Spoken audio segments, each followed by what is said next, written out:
வணக்கம் வணக்கம் நண்பர்களே, நான் உங்கள் அரேஸ் ராபி. இன்றைக்கி நம்ம பார்க்கக்கூடிய மிக அற்புதமான ஒரு டாபிக் அப்படின்னு பார்த்தீங்கன்னா, எல்லாருக்கும் பண தேவைகள் இருக்கிறது. எல்லாரும் பணக்காரன் ஆகணும்னு ஆசை, எல்லாருக்கும் கோடீஸ்வரனாக ஆகணும் ஆசை, ஏன் ஒரு பில்லியனராக ஆகணும் அப்படின்ற ஒரு கனவு எல்லாருக்கிட்டையும் இருக்கலாம். 30 நாளில் ஒரு கோடீஸ்வரன் அப்படின்னு தம்ப்நெயிலில் டைட்டில் போட்டிருக்கீங்க. இதில் 30 நாளில் ஒரு கோடீஸ்வரன் ஆக முடியுமா அப்படின்றதுக்கு ஒரு கதையோடு சேர்ந்து ஒரு கிட்டத்தட்ட உங்களை ஊக்குவிக்கும் வகையில் இருக்கக்கூடிய ஒரு சின்ன டிப்ஸ் தாங்க, ஒரு ஃபார்முலா தான் இது. பார்ட் 1. பார்ட் 2ல் என்ன இந்த நோ டேக்ஸ் ஃபார்முலா அப்படின்னு சொல்கிறது ஒருவேளை நீங்கள் பணக்காரன் ஆகிட்டிங்கன்னா அதுக்கு அடுத்த ஸ்டெப் ஒரு ஃபார்முலா இருக்குது. அதை அடுத்த காணொலியில் பார்ப்போம். அதான் இந்த காணொலியில் மெயினாக பார்க்கக்கூடியது. ஒரு கோடீஸ்வரனுடைய திங்கிங் எப்படி இருக்கும், நீங்கள் கோடீஸ்வரன் ஆகணும் விரும்புகிறீங்களா, அப்போ நீங்கள் எப்படி இருக்கும், அதை பற்றி தான் இந்த காணொலியில் ஃபுல்லாகவே பார்க்க போகிறோம். எஸ் மை டியர் ஃப்ரெண்ட்ஸ், அதுக்கு முன்பு நம்ம சேனல் அரேஸ் ராபியை சப்ஸ்கிரைப் பண்ணாதவங்க கண்டிப்பாக சப்ஸ்கிரைப் பண்ணிவிடுங்க. வாங்க காணொலிக்கு போகலாம். ஆம் நண்பர்களே, கிட்டத்தட்ட இந்த 30 நாளில் கோடீஸ்வரன் அப்படின்னு சொல்வதுக்கும் ஐன்ஸ்டீன் அவர்கள் கூறக்கூடிய இந்த compound interest, compound effect, Domino effect, snowball effect அப்படின்லாம் சொல்லுவாங்க, இதுக்கும் நிறைய ஒத்துமை இருக்குது. இதை தான் அவர் சொல்லக்கூடியது என்ன அப்படின்னு சொல்கிறாருன்னா, 8th wonder of the world அப்படின்னு சொல்கிறாரு. ஏன்னா இந்த காம்பவுண்ட் இன்ட்ரெஸ்ட், காம்பவுண்ட் எஃபெக்ட் இருக்குது பார்த்தீங்களா, இது இந்த யூனிவர்ஸ்லேயே இருக்கக்கூடிய த மோஸ்ட் பவர்ஃபுல் ஃபோர்ஸ் அப்படின்னு மாதிரி சொல்கிறாங்க.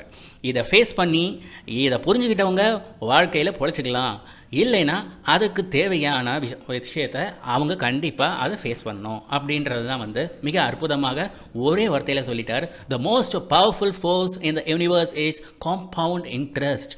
ஐன்ஸ்டீனே சொல்லிட்டாரு. ஸோ இதனுடைய தாக்கம் எந்த அளவுக்கு நம்ம வாழ்க்கையில் இருக்கும், இதை எப்படி நம்மளுடைய வாழ்க்கையில் பயன்படுத்துவது அப்படின்றது தான். ஆம் நண்பர்களே, இந்த செஸ் அண்ட் ஒன் ரைஸ், அதாவது இந்த காணொலியில் நம்ம பார்க்கக்கூடிய ஒரு முக்கியமான ஒரு கதை தாங்க இது. ஒரு காலத்தில் ஒரு ராஜா ஒருத்தவர் இருந்தார். அந்த ராஜாவுக்கு ஒரு அற்புதமான ஒரு மந்திரி, அதாவது ரொம்ப இன்டெலெக்சுவல், பிரில்லியன்ட், என்ன வேணாலும் வச்சுக்கோங்க, அந்த மாதிரி ஒருத்தவர். அவர் இந்த சதுரங்க பலகை செஸ்ஸை அவருக்கு பரிசாக கொடுக்குறாரு. அந்த ராஜா அந்த செஸ் போர்டை வச்சு அவர் விளையாடுறாரு. அது எப்படி விளையாடணும் என்ன ஏதுன்னு தெரிஞ்சுக்கிறாரு. ரொம்ப குஷி ஆகிடுறாரு. பல விஷயங்கள் அதில் மூலமாக தெரிஞ்சுக்கிறாரு. உடனே கூப்பிட்றாரு அந்த மந்திரியை கூப்பிட்டு, எப்பா நீ எனக்கு பரிசாக கொடுத்த அந்த செஸ் போர்டு இருக்குது பார்த்தியா, ரொம்ப அற்புதம்ப்பா, அது விளையாடும் போது எனக்கு ரொம்ப சந்தோஷமாக இருக்குது. இந்த நாட்டு நடப்பை நம்ம எப்படி ஸ்ட்ராட்டஜி இதெல்லாம் இம்ப்ளிமெண்ட் பண்ணுறது, எதிரிகளை எப்படி நம்ம தம்சம் பண்ணுறது அப்படின்ற மாதிரிலாம் பல கோணங்களில் என்னை யோசிக்க வைக்குது. ரொம்ப அற்புதம். உனக்கு என்ன தேவைன்னு சொல்லுப்பா, கண்டிப்பாக நான் செய்கிறேன். தங்கம் வேணுமா, வைடூரியம் வேணுமா, என்ன வேணும் சொல்லுப்பா அப்படின்ற மாதிரி சொல்கிறாரு அந்த மந்திரிகிட்ட. உடனே அந்த மந்திரி என்ன கேட்பாரு, அந்த மந்திரி என்ன சொல்கிறாரு அப்படின்னு நான் கேட்டிங்கன்னா, ரொம்ப ஆச்சரியமூட்டும் வகையில், எனக்கு ஒன்றும் ரொம்ப பெருசாக வைடூரியமோ பொண்ணோ பொருளோ எதுவும் வேண்டாம் ராஜா, ஒரே ஒரு இது தான், அந்த சதுரங்கத்தில் இருக்கக்கூடிய மொத்த சதுரங்கம் பார்த்தீங்கன்னா அந்த பலகையில் 64 இருக்குது. எனக்கு ஒவ்வொரு சதுரங்கத்துலேயும் ஒவ்வொரு அரிசி கொடுங்க. ஆனால் அது எப்படி இருக்கணும் அப்படின்னா, முதல் சதுரங்கத்தில் 1, 2வதில் 2, 3வதில் 4, 4வதில் 8, 5வதில் 16, இப்படின்னு இந்த 64 சதுரங்கத்தில் இருக்கக்கூடிய அளவுக்கு நான் சொன்ன மாதிரி அரிசி கொடுத்தீங்கன்னா போதும், அதை வச்சு நான் பொழைச்சிப்பேன் அப்படின்னு சொல்கிறாரு. உடனே இப்போ தானே இவனை அறிவாளின்னு நினச்சோம், இன்னும் சாதாரணமாக கேட்டுட்டான் அப்படின்னு நினச்ச ராஜா உடனே யார் அங்கே அப்படின்னு கூப்பிட்றாரு. கூப்பிட்ட உடனே அங்கேருந்து வந்த ஒருத்தன்ட்ட, எப்பா இவருக்கு எதாவது அரிசி வேணுமா, அதுவும் இவர் கேட்குற மாதிரியே அரிசியை கொடுத்து அனுப்புங்க அப்படின்றாங்க. என்ன இவருங்க வேணும்னு தெரியாமல் கூட்டிக்கிட்டு போகிறாங்க குடோனுக்கு. அங்கே போய் நான் உடனே சொல்கிறாரு, எனக்கு இந்த மாதிரி அரிசி ஒரு 64 கட்டங்கள் இருக்கக்கூடியது மாதிரி ஒரு இதுலேயும் 1, 2, 4, 8 இப்படி வேணும்ன உடனே அப்புறம் அதுக்கப்புறம் உக்காந்து அவங்க ஒரு கணக்கை போட்டு பார்த்த உடனே திடுக்கிட்டு போய் ஒடியாடுறாங்க ராஜா கிட்ட. ஐயோ ராஜா, நீங்கள் என்ன இப்படி சொல்லிட்டீங்க, இவர் சொல்கிற அளவுக்கு கொடுக்கக்கூடிய அரிசி நம்ம நாட்டிலேயே கிடையாது, நம்ம அந்த அளவுக்கு கொள்முதல் செய்வது கிடையாது அப்படின்னு சொல்கிறாரு. இது ஒரு மிகப்பெரிய ஆச்சரியமூட்டும் செயல். இது எப்படி அப்படின்னா, இதை நம்ம எப்படி எடுத்துக்கணும் நம்மளுடைய அன்றாட வாழ்க்கையில், இது தாங்க காம்பவுண்ட் எஃபெக்ட்.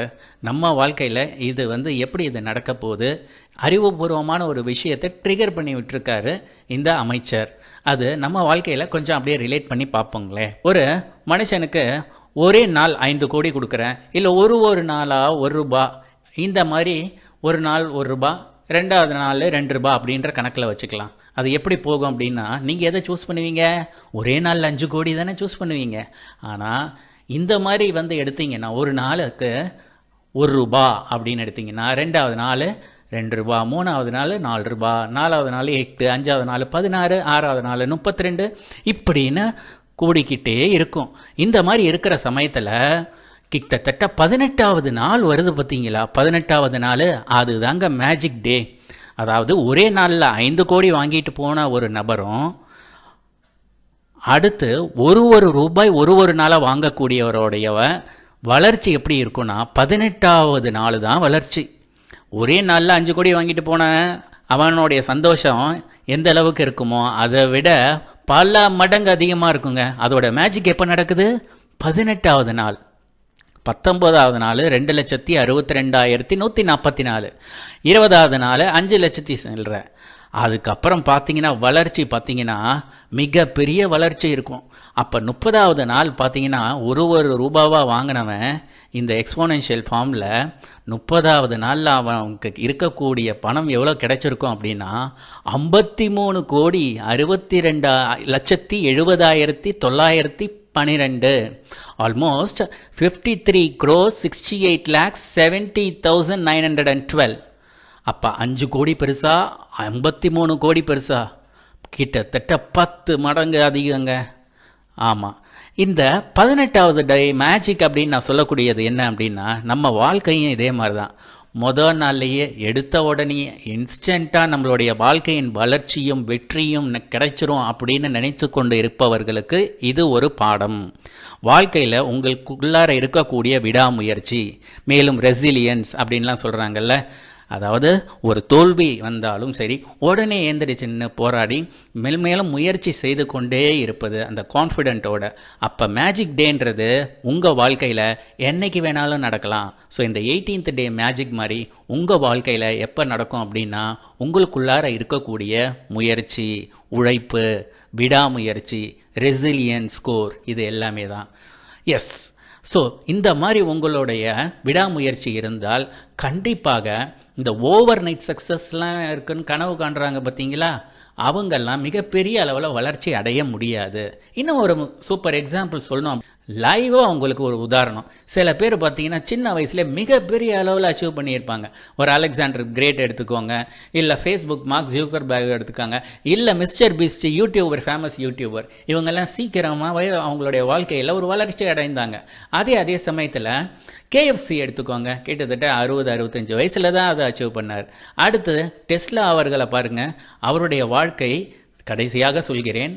அடுத்து பில்கேட்ஸ் பல கஷ்டங்களை எல்லாத்தையும் தாண்டி வந்தார். ஆனால் ஆப்பிள் எல்லாத்தையும் தூக்கி போட்டுட்டு உலகத்தையே வந்து ஆட்டு வைக்கும் அளவுக்கு எல்லாத்தையும் தூக்கி சாப்பிட்டுட்டு வந்துச்சு. அது அவருடைய வயது. அப்போ அந்த சமயத்தில் பார்த்தீங்கன்னா என்னென்னு உங்களுக்கு தெரியும், கிட்டத்தட்ட 50+ இருந்தார். அடுத்து ரத்தன் டாட்டா அவர்களுடைய உழைப்பு, விடாமுயற்சி. இதில் டெஸ்லா பற்றி நான் சொல்லாமல் இருந்தேன், வில்லியம்ஸ் ஐடிஸ் பற்றி சொல்லாமல் இருந்தேன். இவங்க இருவரும் பார்த்திங்கன்னா மிகப்பெரிய அறிவு ஜீவிகள். நம்ம வாழ்க்கையில் எல்லாருமே உழைப்பு, நானும் தான் முயற்சி செய்கிறேன், சில சமயங்களில் எனக்கு வந்து அந்த அளவுக்கு ஒரு பிரதிபலன் கிடைக்கிறது இல்லைன்னு ஒரு ஏக்கமும் கண்டிப்பாக ஒரு சில சமயங்களில் நமக்கே ஒரு தாழ்வு மனப்பான்மை இருக்கும். இவங்கள மாதிரி ஆளுங்கள்டேருந்து அதை கற்றுக்கணுங்க. டெஸ்லா அவர்களுடைய உழைப்பு, அவருடைய அறிவு கூர்மையெல்லாம் பார்த்திங்கன்னா கிட்டத்தட்ட வேறு எந்த ஒரு விஞ்ஞானிக்கும் அந்த அளவுக்கு இருந்தது கிடையாது. இன்றைக்கி AC current, alternative current, DC கரண்ட்டை தூக்கி சாப்பிட்டு எடிசனை ஓரமாக நிற்க வச்சுட்டு டெஸ்லா உயர்ந்து இன்றைக்கும் எல்லோரோட மனதிலும் இருக்கிறார் என்றால் டெஸ்லா அந்த மனிதர். ஆனால் அவர் வாழும் வாழ்க்கையில் அந்த சமயத்தில், அந்த பட்சத்தில் அவருக்கு குறிப்பான அங்கீகாரம் கிடைக்கவில்லை. நமக்கு அங்கீகாரம் கிடைக்க வேண்டும் என்று அதை நோக்கி செல்லாதீர்கள். வில்லியம் ஜேம்ஸ் ஐடிஸை பற்றி பார்த்தீங்கன்னா, இவருக்கு இந்த பையனுக்கு கிட்டத்தட்ட ஐக்கியூ வந்து உலகத்திலேயே அதிகமான மிகப்பெரிய ஐக்கியூ கொண்டவர்னா இவர் தான், 280. டெஸ்லா, எடிசன்லாம் இவருக்கு பின்னாடி தான் இருக்கிறாங்க. இவர் வந்து 5 வயசுலேயே 5 லாங்குவேஜ் தெரியும். அது மட்டும் இல்லாமல் தனியாக இவரே ஒரு லாங்குவேஜை வந்து இன்வென்ட் பண்ணார், ஏகப்பட்ட விஷயங்கள் கண்டுபிடிச்சார். ஆனால் இவருடைய வாழ்க்கை மிகப்பெரிய சோகமும் இதாக இருந்துச்சு. ஆனால் இன்றைக்கும் ஐக்யூ அதிகமாக இருக்குது அப்படின்னா வில்லியம் ஜேம்ஸ் எடிஸை தவிர வேறு யாரும் கிடையாது. அவருக்குள்ளே இருந்திருந்த அந்த டேலண்ட்டு, அந்த விடாமுயற்சி இதுதான். நம்ம எப்படி எடுத்துக்கணுன்னா, நம்ம வாழ்க்கையில் முயற்சி என்பதை என்றும் விடக்கூடாது. நம்மளுடைய வாழ்க்கையில் மேஜிக் என்பது என்று வேணாலும் நடக்கலாம். 18th டே மேஜிக்காக இருக்கலாம், ஒருவேளை நாம் இறந்த பின்பு கூட இருக்கலாம். ஆனால் நாம் வாட் நெக்ஸ்ட், அடுத்தது என்ன அப்படின்ற ஒரு நோக்கத்தோடு போயிட்டே இருக்கணும். இந்த மாதிரி இருந்தோன்னா டெஃபினட்டாக நம்ம வாழ்க்கையில் நம் கண் முன்னே நம் வாழும் பொழுதே நம்மளுடைய வளர்ச்சியும் நம்மளுடைய மிகப்பெரிய புகழ் அதை கண்ணுக்கு முன்னாடி பார்த்துட்டும் போகலாம். இல்லை நம்ம மறைந்தாலும் நம்ம புகழும் என்றைக்கும் மறையாமல் இருக்கும். ஸோ விடாமுயற்சி என்பது அந்த 18th டே மேஜிக் அப்படின்றது நம்ம கையில் இருக்கக்கூடிய அந்த ஆம் நண்பர்களே, நம்மளுடைய வாழ்க்கையும் இந்த மாதிரி தாங்க. இந்த ஸ்னோபால் எஃபெக்ட் அப்படின்னு சொன்னேன், டொமினோ எஃபெக்ட் அப்படின்னு சொன்ன பார்த்தீங்களா, இந்த மாதிரி தான் ஸ்னோபால் எஃபெக்ட் அப்படின்னும் பொழுது இந்த ஸ்னோபாலை பனி அப்படியே உருகி அப்படியே ரவுண்டாக உருட்டிகிட்டே வரும்போது சின்னதாக இருக்கிறது ரொம்ப மிகப்பெரிய சைஸுக்கு வந்துருங்களாம். ஆல்மோஸ்ட் நம்ம இந்த சிங்ஹோல்லாம் நீங்கள் இப்போல்லாம் படிச்சுட்டு இருக்கிறோம்ல, நிறையா இதை காணொலியெல்லாம் நீங்கள் பார்த்துருப்பீங்க. ஏன்னா நம்ம காணொலி நம்மளுடைய சேனலில் கூட ஒரு அற்புதமான ஒரு காணொலியை போட்டிருக்கிறோம். ஸோ இந்த மாதிரி இந்த பனி உருகி அப்படியே வரும்போது சின்னதாக இருக்கும்போது அப்படியே பெருசாக ரோல் ஆகி வந்துட்டுருக்குமா. இது தாங்க ஸ்னோபால் எஃபெக்ட். நம்ம வாழ்க்கையில் நம்ம போடக்கூடிய ஒரு சின்ன முயற்சி, அதுவே விடாமுயற்சியாக இருந்து மிகப்பெரிய அளவில் நமக்கு வெற்றியை கொடுக்கக்கூடியதாக அமையும். ஆனால் அதற்கு என்ன ஒரே ஒரு விஷயம் நம்மள்கிட்ட இருக்கணும்னா, ரெசிலியன்ஸ், விடாமுயற்சி. தோல்வி, அப்ஸ் அண்ட் டவுன்ஸ் எது இருந்தாலும் சரி, உடனே அடுத்த நிமிஷம் அடுத்தது யோசிக்காமையே அடுத்த செயலுக்கு இறங்கிடணும். வாட் நெக்ஸ்ட் அப்படின்ற மாதிரி இந்த டொமினோ எஃபெக்ட் அப்படியே சீட்டு கட்டு சரிகிற மாதிரி. ஒரு சின்ன தவறு முடிஞ்சதுனால அதை நினச்சி நீங்கள் கவலைப்பட்டீங்கன்னா அப்படியே எல்லா சீட்டு கட்டும் அப்படியே தம்சமான மாதிரி கதை தான். ஸோ வாழ்க்கையில் நம்மளுடைய விடாமுயற்சி என்பதும் அந்த 18th டே மேஜிக் என்னைக்கு நடக்கும் அப்படின்னு நினைக்காதீங்க. ஆனால் 18th டே மேஜிக் உங்களுக்கு நடக்கும். என்றைக்காவது ஒரு நாள் நடக்கப் போகிறது, கண்டிப்பாக நடக்கும் அப்படின்றத நம்புங்க. டெஃபினட்டாக லைஃப்பில் பணம் அப்படின்றது மட்டும் கிடையாது, உங்களுடைய பொருளாதார வளர்ச்சி மட்டும் அல்லாமல் டெஃபினட்டாக உங்களுக்கான அங்கீகாரம் ஒன்று இந்த பிரபஞ்சத்தில் இருக்கிறது. அதை யாராலையும் மாற்ற முடியாது. உங்களுக்கானவற்றை யாராலையும் தட்டி பறிக்கவே முடியாது. அதை மட்டும் ஞாபகத்தில் வச்சுக்கோங்க. மேலும் பார்த்தீங்கன்னா, இதை தான் 30 நாளில் கோடீஸ்வரன் அப்படின்னு சொன்னீங்களா நீங்கள் கேட்கலாம். வாழ்க்கையில் இன்ஸ்டண்ட்டாக உடனடியாக ஒரு ப்ரூ காஃபி சாப்பிட்ற மாதிரி உடனடியாக எல்லாமே கிடைக்கணும் அப்படின்ற மாதிரி கண்டிப்பாக என்றைக்குமே யோசிக்காதீங்க. ஏன்னா எது ரொம்ப ஈஸியாக கிடைக்குதோ அது உங்களுக்கு நிலைக்கவே நிலைக்காது அப்படின்னு சொல்லுவாங்க. வாழ்க்கையில் ரொம்ப கஷ்டப்பட்டு ஒரு விஷயத்துக்காக அப்ஸ் அண்ட் டவுன்ஸு, எல்லா அவமானங்கள் இதெல்லாமே சந்தித்து அதன் பிறகு ஒரு வெற்றி, ஒரு புகழ்ச்சி இதெல்லாம் கிடைக்கிறது லைஃப் லாங் வரைக்கும் உங்களுக்கு எட்டர்னலாக உங்கள் கூடவே இருக்கும். உங்களுடைய புகழ்ச்சியோ உங்களுடைய முயற்சியோ யாராலையும் தட்டி பறிக்க முடியாது. மேலும் இந்த பிரபஞ்சத்தில் ஒவ்வொருத்தருக்கும் இருக்கக்கூடிய ஒரு விஷயம், அது உங்களுக்காக உள்ளது. அந்த 18th டே மேஜிக்காக வெயிட் பண்ணாதீங்க. அந்த 18th டே மேஜிக் என்னைக்கு வேணாலும் நடக்கலாம். ஒருவேளை 5வது நாள் நடக்கலாம், ஒருவேளை 10வது நாள் நடக்கலாம். ஆனால் உங்களுக்குள்ள எக்ஸாம்பிளுக்காக சொன்னது, அந்த 18th டே மேஜிக் நடக்குதுன்னா உங்களுடைய பொறுமையும் நிதானத்தையும் விடாமுயற்சியும் அதனை நீங்கள் எந்த அளவுக்கு நோக்கி செல்லணுன்றதுக்காக அந்த எக்ஸாம்பிளை 18th டே மேஜிக்கில் நடக்கும்னு சொல்லியிருந்தேன். மேலும் பார்த்தீங்கன்னா, ஒரு சிலருக்கு சீக்கிரமாக அவருடைய வாழ்க்கையில் 20 வயசுலேயே மிகப்பெரிய பணக்காரராக ஆவாங்க. சில பேர் பார்த்தீங்கன்னா KFC மாதிரி 65 வயசு 60 வயசில் அவங்களுக்கு இது கிடைக்கலாம். ஏன் நம்மளுடைய சினிமா உலகத்திலேயே பாருங்கள், கிட்டத்தட்ட எம்ஜிஆர் 40 வயசில் தான் ஹீரோவாகவே ஆகிறாரு. அது மட்டும் இல்லாமல் இன்னொரு பக்கம் பார்த்தீங்கன்னா மிகப்பெரிய சூப்பர் ஸ்டார் த எம்பரர் ரேஞ்சுக்கு அப்படின்னு பார்க்கும் பொழுது கருப்பாக இருக்கிறவங்கெல்லாம் மிகப்பெரிய அளவில் பிரதிபலிப்பாங்களா? அதுவும் குறிப்பாக சொல்லணுன்னா சினிமா அப்படின்னும் பொழுது தோல் தான் ரொம்ப முக்கியம். என்ன கலரு அப்படின்னு அதையெல்லாம் உடைத்து வந்தவர் தான் ரஜினிகாந்த். ஸோ இவங்க எல்லாத்தையும் பார்க்கும் பொழுது ஏன் நடிகர்களை சொல்லிடுறீங்க அப்படின்னும் பொழுது இன்றைய காலகட்டத்தில் இருக்கக்கூடியவர்களுக்கு அவங்களெல்லாம் சொன்னால் தானே புரியுது. அதனால் மேலும் வேறு யார் அதெல்லாம் சாதிச்சாங்கன்னு பார்க்கும்போது மார்க் ஜூக்கர்பர்க் எடுத்துக்கோங்க, மிஸ்டர் பீஸ்ட் யூடியூபர் எடுத்துக்குவாங்க. அவங்கெல்லாம் சின்ன வயசுலேயே சாதிச்சிட்டாங்க. அவங்க ஏதோ அவங்களுக்கு இருந்த விடாமுயற்சி, அதுவும் சும்மா அவங்களுக்கு கிடைக்கல. மிஸ்டர் பீஸ்ட்டுக்கெலாம் 5 வயசு 6 வயசு அவர் கிட்டத்தட்ட ஒரு 10 வயசுக்குள்ளாரியே அவர் யூடியூப்பில் ஒரு சேனல் ஆரம்பிச்சிட்டார் அந்த பையன். இன்றைக்கு பார்த்தீங்கன்னா ஒரு மிகப்பெரிய கோடீஸ்வரன். ஆனால் இங்கே நம்ம என்ன யோசிக்கணும்னா, சின்ன வயசுலேயே பெருசாகிட்டானேன்னா அப்போ எந்த அளவுக்கு அவங்க விடாமுயற்சியோடு அதில் செயல்பட்டிருக்காங்க, அதுதான் நம்ம உற்று நோக்கணும்.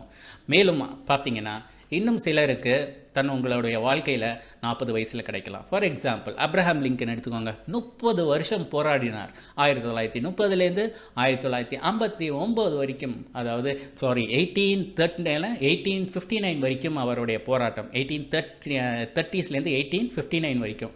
1860 தான் அவர் அமெரிக்காவோட முதல் கருப்பின ஜனாதிபதியாக ஆகிறார். The first black president who conquers white house. So இன்றைக்கும் அவருடைய பெருமை, அவருடைய உருவம் தான் அங்கே அந்த இடத்துல இருக்குது அப்படின்னும் பொழுது எந்த அளவுக்கு ஒரு பெருமை. இதையெல்லாம் பார்க்கும் பொழுது விடாமுயற்சி, நம்பிக்கை, ரெசிலியன்ஸ், அதாவது துவண்டு கீழே உளறோம் அப்படின்னா அடுத்த நிமிஷம் குதிரை மாதிரி ஏந்திரிச்சு ஓடுறதுக்கு தயாராக இருக்கிறோம் பார்த்தீங்களா, அந்த ஒரு கண்ணோட்டமும் அந்த ஒரு எண்ணமும் அந்த ஒரு தன்னம்பிக்கையும் அந்த ஒரு முயற்சியும் தான் வாழ்க்கையை உங்களை மிக பெரிய உயரத்தில் இட்டு செல்லும். ஆம் நண்பர்களே, இந்த காணொலியை பொறுமையாக பார்த்தமைக்கு மிக்க நன்றி. உங்கள் வாழ்க்கையில் நீங்கள் விடாமுயற்சியுடன் செயல்பட்டு கண்டிப்பாக மிக பெரிய சிகரத்தை அடையுங்கள் என்று சொல்லி இதோட்டுடன் உங்களுடன் இருந்து விடைபெறுகிறேன். மேலும் நம்ம காணொலியில் மற்ற வீடியோஸ் எல்லாத்தையும் பார்த்து எனக்கு நீங்கள் தன்னம்பிக்கை கொடுத்த மிக்க மிக்க நன்றி. தேங்க்யூ ஃபார் வாட்சிங் this video my dear friends. Stay with us connected by subscribing Arise Robbie and don't forget to click on the bell icon. Thank you. Bye bye.